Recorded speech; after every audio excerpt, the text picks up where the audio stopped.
In this session, we will take the chemical properties. So in the chemical properties, first basic thing is all the amines, either it is primary or secondary and tertiary, all the amines are basic in nature. Okay, remember this, all the amines are basic in nature. मतलब सब amines basic ही है. Okay, मतलब base है, लेकिन कौन सा base? Lewis base. चलो कैसे पता चलेगा कि सपोज हमने RNH2 प्राइमरी अमाइन लिया, कोई भी methyl amine, ethane amine, when it is reacted with HCl, so HCl में ये जो H प्लस है, जब भी ये H प्लस बनेगा तो उसकी 1s ऑर्बिटल एम्प्टी होगी. So in this 1s orbital, this lone pair is donated. Okay, वो लोन पेयर यहाँ पे डोनेट होगी, जिससे आपको मिलेगा RNH3+.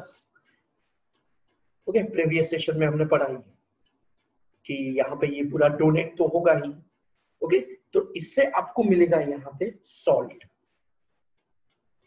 और आपको पता है कि एसिड और बेस जब कंबाइन होते हैं तब सॉल्ट तो बनता ही है.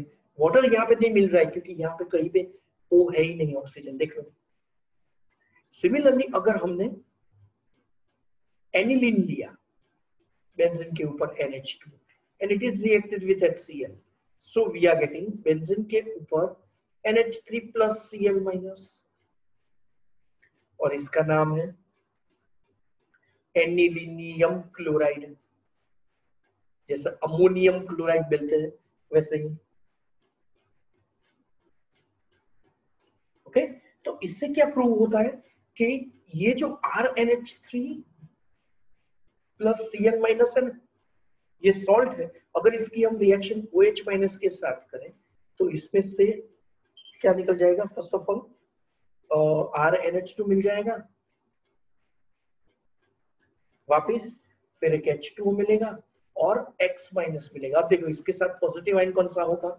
अकेला OH माइनस तो होगा ही नहीं, कोई पॉजिटिव आयन तो होगा ही, या तो Na प्लस या तो K प्लस, और वो ये Cl के साथ अटैच हो जाएगा.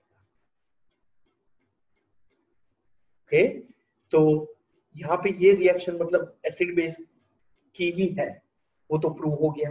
लेकिन मेन थिंग क्या है कि यहाँ पे ये जो RNH2 है उसके पास लोन पेयर है, तो एज अ लुईस बेस वो एक्ट करेगा, वो आपको याद रखना है. ओके, चलो अब इसकी एसिडिक बेसिक प्रॉपर्टी के बारे में बात करते हैं. तो अगर हमने RNH2 लिया तो NH2 में नाइट्रोजन के पास लोन पेयर है. When it reacts with water, तो यहाँ पे क्या होगा? बैकवर्ड रिएक्शन में ये RNH3 plus and OH minus मिलेगा, सिंपल. चलो, ये जो आयोनाइजेशन रिएक्शन है, generally all the ionization reactions are reversible in nature. Okay, ये रिवर्सिबल रिएक्शन हुई. अगर रिवर्सिबल हुई तो इसमें इक्विलिब्रियम एस्टैब्लिश होगा. इक्विलिब्रियम एस्टैब्लिश होगा तो हम Keq निकाल पाएंगे. Keq का फॉर्मूला तो वो क्या है? Anyone? What is the formula of equilibrium constant? Product of products upon reaction. हाँ, concentration of products upon concentration of reaction. Reactants. वो होगा अपना equilibrium constant. तो वो होगा RNH3 plus and OH minus, और नीचे आएगा RNH2 and then H2. ये H2O KQ के साथ रिएक्ट करेगा तो KQ into H2O, तो ये मल्टीप्लिकेशन है अपना KB. याद करो 11th की थ्योरी. तो सामने हमें मिलेगा RNH3 plus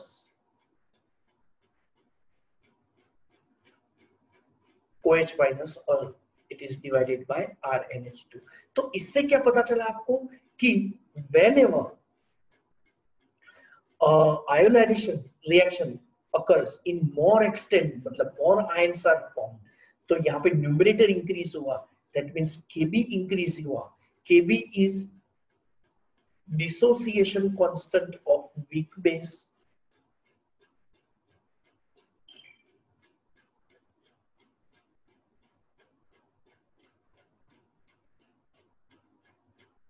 means all the amines are weak bases. Okay, तो इससे ये रिएक्शन प्रूव हुई। तो इससे ये पता चला कि बेसिसिटी और बेसिक नेचर और उसका extent it is directly proportional to KB. अब 11th का थोड़ा याद करो, क्या कि 11th में ऐसे कुछ दिया था कि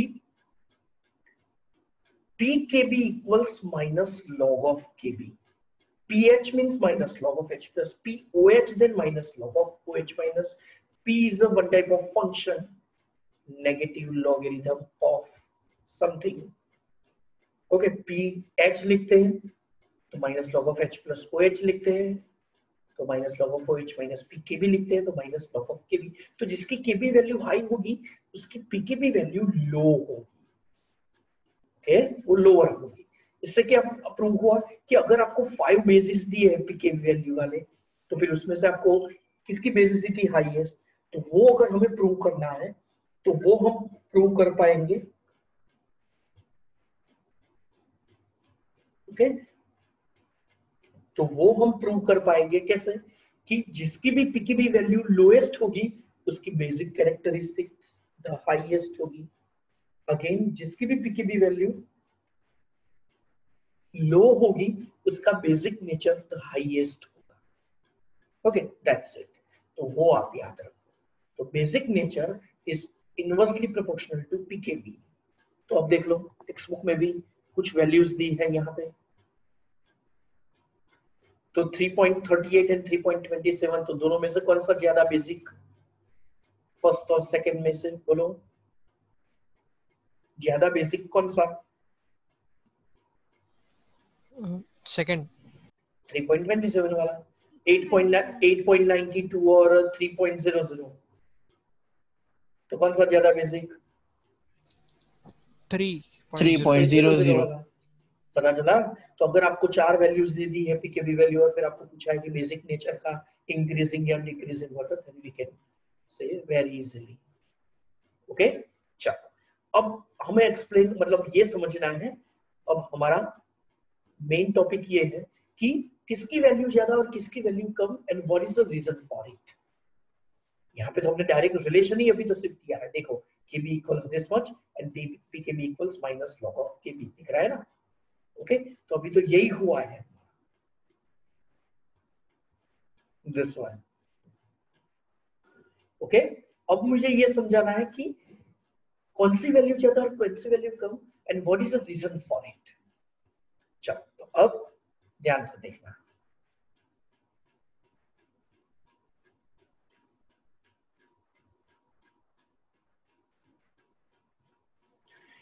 तो उसके लिए अब हम फर्स्ट ऑफ ऑल लेंगे अमोनिया। अमोनिया में हमें पता है कि एक लोन पेयर और 3 हाइड्रोजन एटम्स है उसके पास। दूसरा कंपाउंड है यहां पे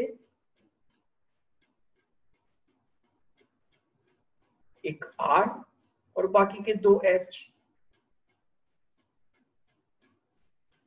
ओके, अगर ये कंपाउंड H2O के साथ रिएक्ट कर रहा है तो फिर इसकी टेंडेंसी क्या रहेगी कि H2O के 2 ions H plus and OH minus. H plus means उसकी 1s ऑर्बिटल एम्प्टी, अभी मैंने सिखाया। तो वो एम्प्टी ऑर्बिटल में ये लोन पेयर डोनेट होगी जिससे आपको मिलेगा एक हाइड्रोजन और बाकी के सिंपल जो हाइड्रोजन थे एंड OH माइनस और ये N प्लस। सिमिलरली यहाँ पे आपको मिलेगा H2O। चलो अब यहाँ पे मैं डायरेक्टली लिख देता हूँ आपको, N एक हाइड्रोजन, बाकी का R था, बाकी के 2 H थे और ये positive and it is attached with the negative ion. अब ध्यान से देखना है, ये जो R है ना, R has a positive inductive effect. तो इसकी टेंडेंसी क्या रहती है, लोन पेयर का इसका जो बॉन्ड पेयर है ना वो अट्रैक्ट करने की टेंडेंसी रहती है टुवर्ड्स द नाइट्रोजन, और इसका H प्लस मतलब उसका पॉजिटिव चार्ज और इसकी 1s ऑर्बिटल एम्प्टी। तो अगर यहाँ पे 3 हाइड्रोजन थे, यहाँ पे 2 हाइड्रोजन और एक R has a plus I effect, जिससे क्या होगा कि उसकी ये जो R ग्रुप है ना, मतलब मिथाइल इथाइल प्रोपाइल, R मतलब अल्काइल ग्रुप, तो उसकी टेंडेंसी रहती है ये जो बॉन्ड पेयर है उसको अट्रैक्ट करने की, किस अराउंड, नाइट्रोजन के अराउंड, टुवर्ड्स द नाइट्रोजन। जिससे क्या होगा कि ये जो अट्रैक्ट होगा, इससे ये नाइट्रोजन के ऊपर इलेक्ट्रॉन डेंसिटी इंक्रीज हो रही है, नाइट्रोजन के ऊपर इलेक्ट्रॉन डेंसिटी वो इंक्रीज हो रही है, और वो जब इंक्रीज होगी जिससे क्या होगा, ये H प्लस ज्यादा अट्रैक्ट होगा, मतलब ज्यादा ये बनने की टेंडेंसी रहती है इसके। तो ये अगर हम रिवर्सिबल लेते हैं, तो ये अगर रिवर्सिबल लेते हैं, तो यहाँ पे equilibrium right hand left hand side establish होगा और यहाँ पे राइट हैंड साइड होगा। क्यों? क्योंकि यहाँ पे नाइट्रोजन के ऊपर इलेक्ट्रॉन डेंसिटी इंक्रीज। तो अगर मैंने अमोनिया लिया और RNH2 लिया, तो किसकी H प्लस अट्रैक्ट करने की टेंडेंसी ज्यादा? Yes, you can tell.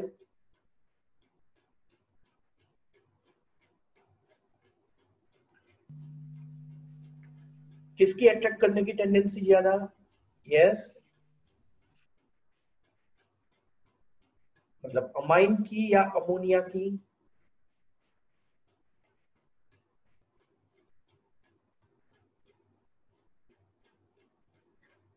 Good, amine की।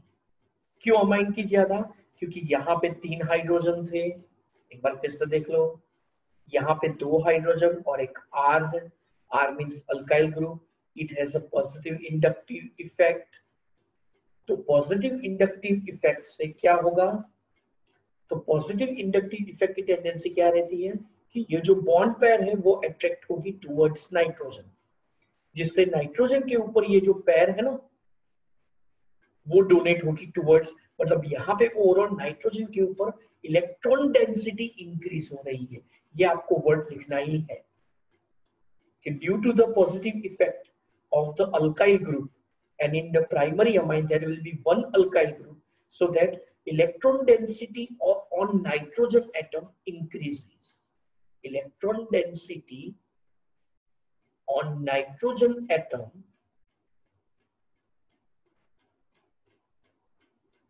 increases. तो ये अगर इंक्रीज होगी तो क्या होगा कि उसकी ये जो पॉजिटिव आयन बनाने की टेंडेंसी ज्यादा होगी। तो दोनों में से किसकी लोन पेयर डोनेट करने की टेंडेंसी ज्यादा? On amine, for amine. That means amines are more basic than ammonia, so primary amines are more basic than ammonia। तो ये अपना फर्स्ट रीजन कंप्लीट हुआ। अब सेकंड रीजन हम लेते हैं, ध्यान से देखो, ये है अपना प्राइमरी अमाइन, 1R और बाकी के 2 हाइड्रोजन। दूसरा हम लेते हैं 2R और 1 हाइड्रोजन। तीसरी बार हम लेंगे तीनों अल्काइल ग्रुप्स। तो चलो अब मुझे ये बताओ कि तीनों में से इलेक्ट्रॉन डेंसिटी, मतलब पॉजिटिव इफेक्ट यहाँ पे हाउ मच टाइम्स? 1 टाइम। यहाँ पे हाउ मच टाइम्स? 2 टाइम्स। यहाँ पे कितने टाइम्स? 3 टाइम्स हुई।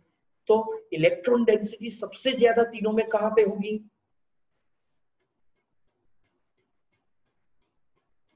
प्राइमरी में, सेकेंडरी में या टर्शरी में?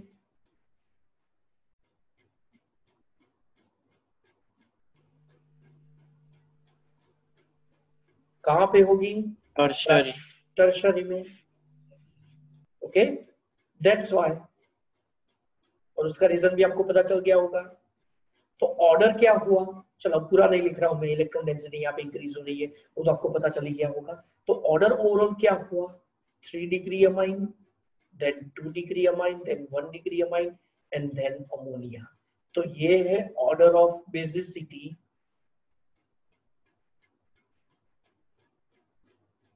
In gaseous phase. क्यों? अगर लिक्विड फेज हुआ तो क्या होगा? चलो ध्यान से देखना, नाइट्रोजन R प्राइमरी अमाइन में ले रहा हूं एक लोन पे, हाँ ध्यान से देखना, सेकेंडरी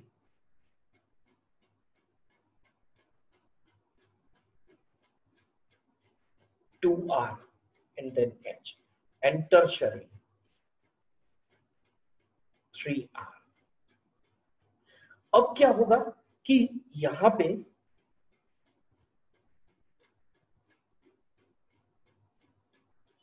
जब लोन पेयर डोनेट हो जाएगी तब यहाँ पे फोर्थ बॉन्ड बनेगा। ओके, वो हम चलो एरो करके कर रहे हैं।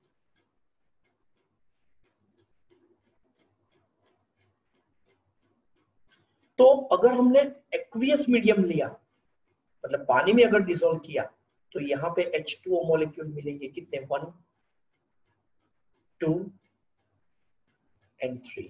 यहाँ पे आपको कितने मिलेंगे, 1 और 2। यहाँ पे आपको कितने मिलेगा, सिर्फ 1। ओके, तो तीनों में सबसे ज्यादा हाइड्रोजन बॉन्डिंग किसमें है, ये था अपना 1 डिग्री अमोनियम सॉल्ट, ये था 2 डिग्री अमोनियम सॉल्ट, और ये था 3 डिग्री अमोनियम सॉल्ट। ओके, तो तीनों में सबसे ज्यादा हाइड्रोजन बॉन्डिंग कहां पे है, 1 degree. That's why 1 degree. In aqueous medium सबसे ज्यादा स्टेबिलिटी किसकी होगी, प्राइमरी की। तो ये होगा 1 degree, 2 degree and then 3 degree. तो ये है order of basicity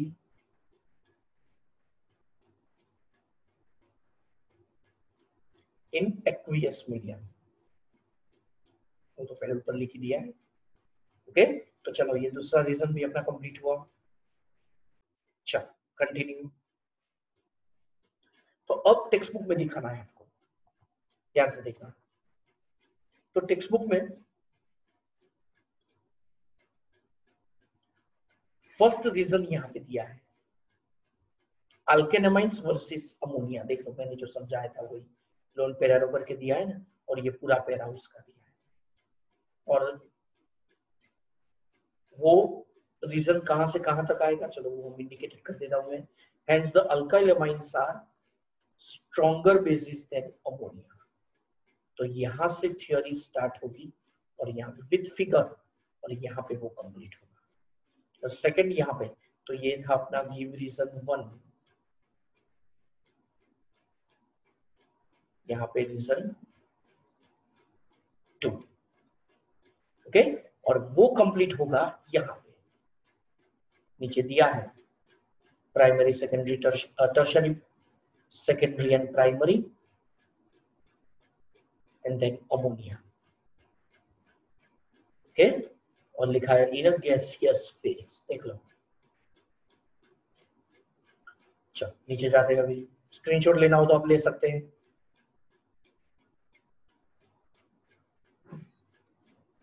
okay, next. फिर हाइड्रोजन बॉन्डिंग की वजह से देखो यहाँ पे एक्सप्लेन किया है कि प्राइमरी सेकेंडरी एंड टर्शरी। तो इन लिक्विड फेज इसका ऑर्डर क्या है, 1 डिग्री, देखो एरो करके दिया है 2 degree and then 3 degree. Next, अब यहाँ पे एक पैरा दिया है और वो आपको डायरेक्टली लर्न करना है, ध्यान से देखना। क्या, अगर मैंने प्राइमरी लिया, इथाइल ग्रुप लिया और मिथाइल ग्रुप लिया, तो दोनों में क्या होगा।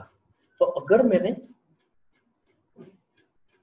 इथाइल ग्रुप लिया तो पहले 2 डिग्री, उसके बाद 3 डिग्री, उसके बाद 1 डिग्री एंड देन अमोनिया। और मिथाइल ग्रुप लिया तो ये एक्सपेरिमेंटली आपको याद रखना है, देन 1 डिग्री, पहले 2 degree, 1 degree, then 3 degree and then ammonia. ऊपर क्या था, 231 AM, और नीचे क्या है, 213 AM। तो याद रखना है कि अगर इथाइल ग्रुप है तो 231 AM, पता चला ना, 2 degree, 3 degree, 1 degree and then ammonia. और अगर मिथाइल ग्रुप हुआ तो 2 degree, 1 degree, 3 degree and then ammonia. Okay, ये डायरेक्ट एक्सपेरिमेंटल रिजल्ट आपको याद रख देना है। नेक्स्ट, चलो अब हम कंपैरिजन लेते हैं और राइलेमाइंस वर्सेस अमोनिया। तो चलो अब ध्यान से देखना, और आपने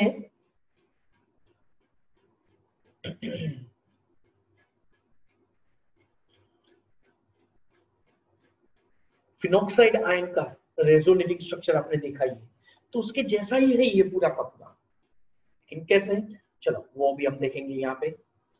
फर्स्ट ऑफ ऑल RNH2, यहाँ पे नाइट्रोजन के ऊपर लोन पेयर, ये तो पता ही होगा, H2O, यहाँ पे अमोनिया लिखा है ना, मैं उसकी अल्काइल अमाइन से कंपैरिजन कर रहा हूँ, तो मिलेगा यहाँ पे RNH3+ and then OH-। Second है अपना एनिलीन,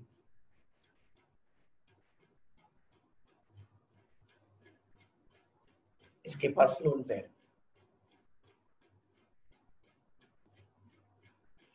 तो यहां पे आपको मिलेगा बेंजीन के ऊपर NH3+ एंड OH-। ओके, चलो अब ध्यान से देखना। हाँ, अगर मैंने एनिलीन लिया तो एनिलीन के टोटल कितने, आपको 5 रेजोनेटिंग स्ट्रक्चर्स मिलेंगे भाई। कौन कौन से देख लो, उसके लिए 5 स्केलेटन पहले ड्रॉ करेंगे,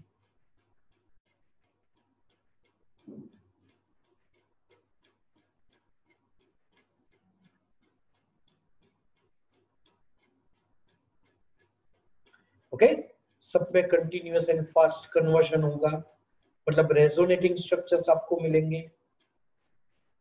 चलो अब ध्यान से देखना है, यहाँ पे कितने 1 2 एंड 3 डबल बॉन्ड्स, यहाँ पे उसके इन्वर्ट होंगे, ऊपर NH2+ होगा,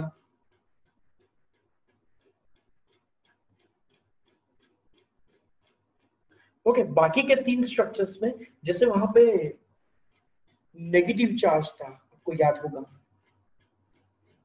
ओके, वैसे यहां पे भी नेगेटिव चार्ज रोटेट होगा 2 4 6 पोजीशन पे। हम क्लॉकवाइज भी ले सकते हैं, एंटी लो, कोई भी ले लो, सेम ही होगा। इसकी मिरर इमेज यहाँ पे आएगी, ओके।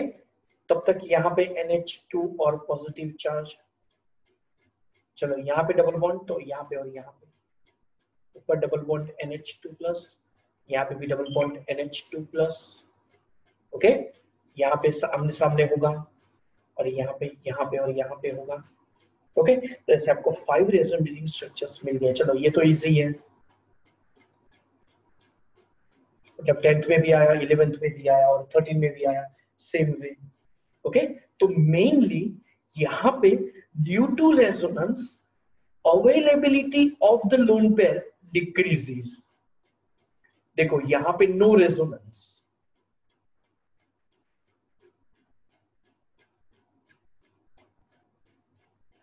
और यहाँ पे रेजोनेंस हो रहा है, जिससे आपको 5 रेजोनेटिंग स्ट्रक्चर्स मिलेंगे। नाइट्रोजन के ऊपर लोन पेयर मिलेगा, ओके। तो नाइट्रोजन के ऊपर अगर लोन पेयर मिल रहा है यहाँ पे हमें, तो 2 ही स्ट्रक्चर में मिल रहा है, बाकी सब में तो पॉजिटिव चार्ज देख लो, जिससे नाइट्रोजन के ऊपर लोन पेयर कम अवेलेबल होगा, तो इसकी बेसिक कैरेक्टरिस्टिक कम होगी, so that amines aryl amines are, मतलब 6H5NH2 are less basic than ammonia as well as primary amine, okay. Primary amine से अमोनिया तो लेस बेसिक है ही, तो अमोनिया से भी ये कम बेसिक है। कौन, ये अपना अराइल अमाइन। फिर से एक बार देख लो, RNH2 अल्काइल अमाइन, तो लोन पेयर अवेलेबल है, आपको ये दोनों मिल जाएंगे। बेंजीन के ऊपर NH2, उसमें रेजोनेंस हो रहा है, जिसमें सिर्फ 2 ही स्ट्रक्चर में, जो फर्स्ट एंड लास्ट, बाकी के जो मेन बीच वाले स्ट्रक्चर्स है वहां पे लोन पेयर अवेलेबल है ही नहीं, मतलब लुईस कैरेक्टरिस्टिक उसकी लूज हो गई, तो मतलब वो लुईस बेस नहीं बनेगा। लुईस बेस नहीं बना तो फिर क्या होगा, इक्विलिब्रियम कौन सा साइड शिफ्ट होगा, लेफ्ट हैंड साइड शिफ्ट होगा। यहाँ पे equilibrium right hand side shift होगा, क्योंकि लोन पेयर अवेलेबल है, तब तक रिएक्शन होती रहेगी। यहाँ पे कम अवेलेबल, कम रिएक्शन होगी, जिससे आपको आयंस कम मिलेंगे, और ओवरऑल यहाँ पे ये जो प्रोसेस है, ये रिएक्शन कम होगी, दैट मींस केवी कम हो जाएगा। केवी कम हुआ उसका मतलब basic characteristic is low, okay. Similarly अगर हमने एनिलीनियम ये जो कैटायन लिया ना बेंजीन के ऊपर NH3+, तो उसमें भी रेजोनेंस हो रहा है।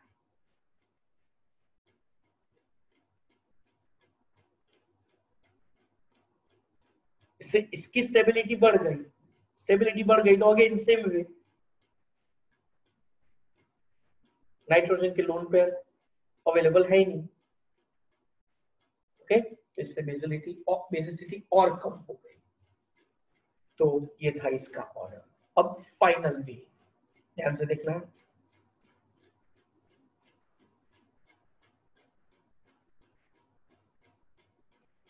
तो अब बेंजीन के ऊपर NH2 तो है ही, अब डिफरेंट फंक्शनल ग्रुप्स अगर हम ऐड करते हैं, तो अगर हमने एसिडिक ग्रुप या तो फिर इलेक्ट्रॉन विथड्रॉइंग ग्रुप्स हमने ऐड किया,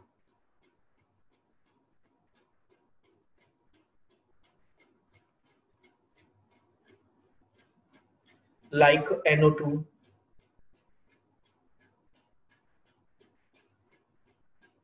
then SO3H, okay, then COOH, and then X।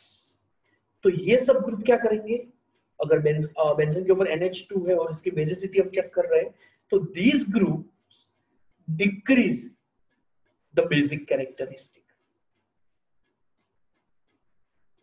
the basic nature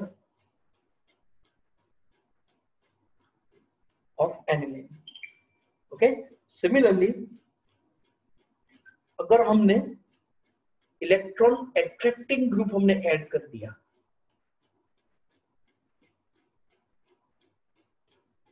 like OR मतलब इथॉक्सी ग्रुप, मिथॉक्सी ऐसे ग्रुप्स, या तो फिर R अल्काइल ग्रुप, तो ये सब ग्रुप क्या है, इलेक्ट्रॉन अट्रैक्टिंग ग्रुप है। तो ये ग्रुप्स क्या करेंगे, they will increase the basic nature. okay, this group will increase the basic nature। तो चलो टेक्स्ट बुक में देख लेते हैं हमने कितना कंप्लीट किया। तो आज थ्योरेटिकल पार्ट हमने कंप्लीट किया। अब इसके बाद मेन, तो देखो चलो ये अराइल अमाइंस और वर्सेस अमोनिया, मतलब थ्योरी आपको लर्न करनी है। उसके बाद ये चलो ग्रुप्स देखो अभी मैंने करवाए वो, उसके बाद 13.4। अब इसके बाद हम रिएक्शन से स्टार्ट करेंगे।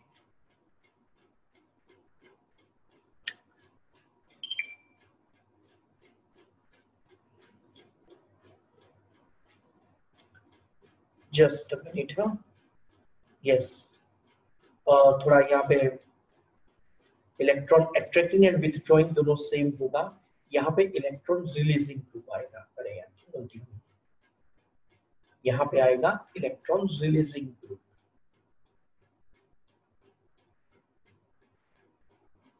समझ रहा था रिलीजिंग ही, ओके। तो ये सब ग्रुप्स क्या करेंगे, इलेक्ट्रॉन रिलीज करेंगे, जिससे क्या होगा कि नाइट्रोजन के ऊपर लोन पेयर ज्यादा मतलब अवेलेबल रहेगी, ओके। और इलेक्ट्रॉन विथड्रॉइंग ग्रुप तो वो पैर अपनी साइड खींच लेंगे, क्योंकि यहाँ पे पूरा पाई इलेक्ट्रॉन चार्ज क्लाउड है, दैट्स व्हाई। तो 11th की थियरी पता होगी आपको, ओके। चलो तो हमने यहाँ तक अभी कंप्लीट किया। नेक्स्ट लेक्चर में से हम रिएक्शन स्टार्ट कर देंगे, उसमें से एक अल्काइलेशन हो तो हो गया है अपने 10th चैप्टर में, ओके। अमाइन का अल्काइलेशन जिससे आपको अल्किल हैलाइड मिलता था ना, तो वो वाले रिएक्शन, ओके, अल्काइलेशन। चलो फिर असाइलेशन से अभी हम स्टार्ट करेंगे नेक्स्ट लेक्चर से, ओके। अब इस चैप्टर के ऑलमोस्ट 2 या 3 सेशन चैप्टर खत्म, ओके। डिपेंड्स ऑन यू, फिर आपके जो भी डाउट्स हैं, ओके। तो चलो मेन क्वेश्चन आंसर्स आपको इसके लर्न करने हैं, ओके। पूरी थियोरी नहीं पूछेंगे, उसके गिव रीजन या पर्टिकुलर पॉइंट ही इसमें से फिर पूछेंगे, ओके। चलो गुड बाय।